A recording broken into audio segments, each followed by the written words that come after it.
I am here with another podcast episode. I hope you enjoy it. Hello, welcome back to the Studio I podcast. Today I am going to be talking about limiting beliefs. This podcast will be focused around overcoming your limiting beliefs and how that will upgrade your life, basically. So first of all, I want to start off that limiting beliefs are not your fault. They are so deeply rooted in society and you heard them from the day that you were born. We all ingrained them, but once you start building your dream life, they start holding you back, and happiness is found after you let them go. So limiting beliefs keep you insecure and they are designed to keep you small. And once you start growing, you'll see that other people will start to impose them on you. And that is not always entirely their fault. They are just seeing you doing something different than the status quo, basically. So they try to force you to stay small, but you can try to inspire them to break free as well by just setting the example. Limiting belief number 1 is I don't deserve this. First of all, yes you do. But let's unpack where this comes from and why it actually holds you back. And I hate the idea that anybody would need to deserve anything. You deserve the world. No conditions required. However, you are not entitled to anything. I just want to mention those are two completely different things. But anything that comes your way or that you work hard for getting or anything that is just given to you, you deserve it. You're not entitled to getting that job promotion or anything. But if somebody offers you a job promotion, you deserve it. They give it to you with a reason.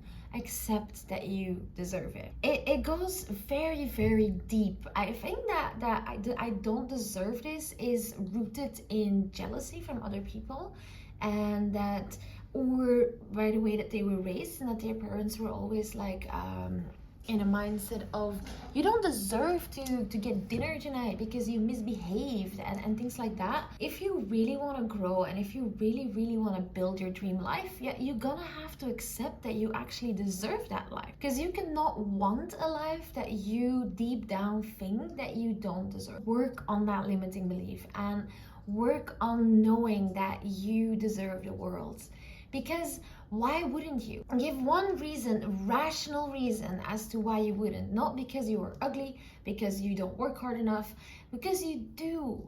You do. You don't need to prove yourself before you deserve anything. You deserve your dream life, and it will never come to you if you don't think that you believe that you deserve it, because you don't really believe that you can have it. And then you won't put in the work to actually get there because, oh my, what if I actually would? Then I have something that I don't deserve. So do you see how that really stands in the way of reaching your dream life? So work on it. And with that also comes my second point, that I am not good enough or I can't do this. This is the second most harmful thing that you can think and believe if you want to reach your dream life. Because if you think that you are not good enough or that you can't do something, you just won't. It will completely hold you back. And of course, sometimes you can't. I mean, if you want to start a business and you have no idea how to start a business, then you can't start a business because you don't know. But you don't know yet. And that is my most powerful word that switched the perspective around. You are not good enough yet. You can't do this yet. That yet implies that you can take action on it. That implies that it is a situation that you can change. While if you say that you are not good enough, it feels like a static thing. It feels permanent. It feels like you will never be good enough. But you will, and you can be, because you are not good enough yet. And that means that you can learn. And that means that you can think of the things that you will need to do to become good enough. And that means that you can do them. And I'll give an example because I'm a bit rambly here. But let's say that you want to climb Mount Everest. You can't climb Mount Everest yet. You're not good enough of a hiker yet. So what do you need to do to become good enough? You need to go train, you need to buy equipment, and you need to save up because I think it costs like 10,000 euros or something to climb Mount Everest. So those are things that you will need to do to become good enough. Now, those in itself might still be a little bit expensive. Like, you don't have enough money yet, and you don't have a training schedule yet, and things like that. So you can go down with the yet until you have like very small steps to take.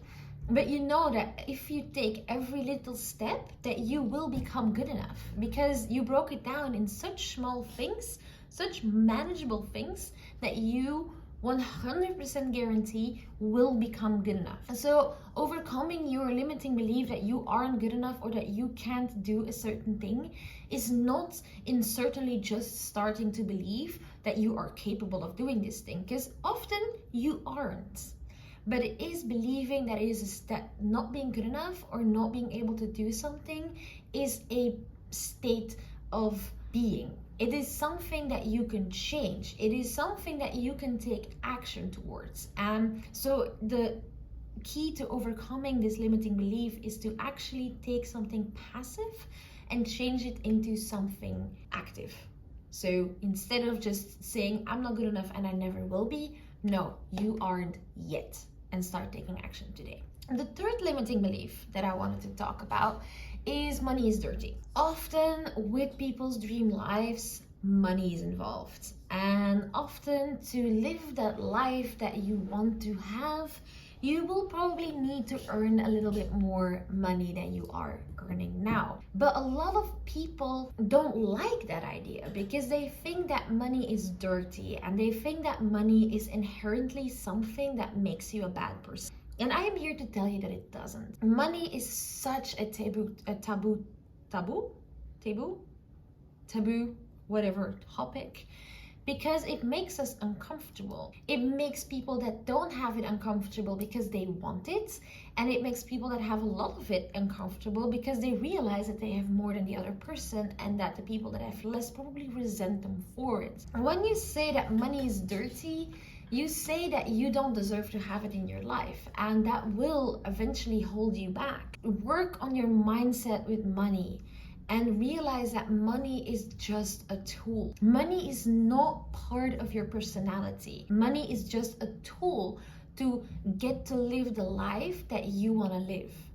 And you never have to feel guilty about having more money than somebody else, because there will always be enough money. You're not taking it away from somebody else by earning it. Because that is something that, for example, I was raised with the idea that rich people take money from the poor. That if I don't have a lot of money, that means that somebody else is taking my money. But that just isn't true.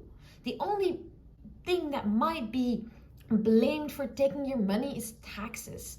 But if I work in a bank and I earn more than my friend who works in a bakery, I am not stealing her money.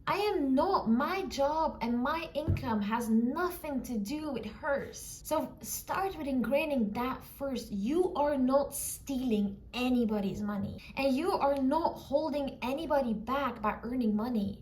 You are not holding your parents back. You are not holding your friends back. You are not holding anybody back. You deserve that money because, like we said in the first point, you deserve anything in the world. No questions asked, no conditions required. So one, money isn't bad and you aren't stealing it.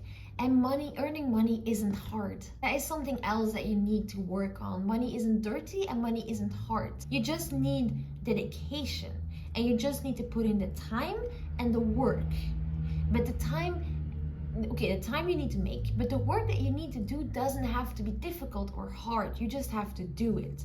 It's the motivation part that might be. But once you start accepting that making money is easy, that there will be enough money for everyone, and that having money isn't bad, you will see that a whole world of financial security opens up.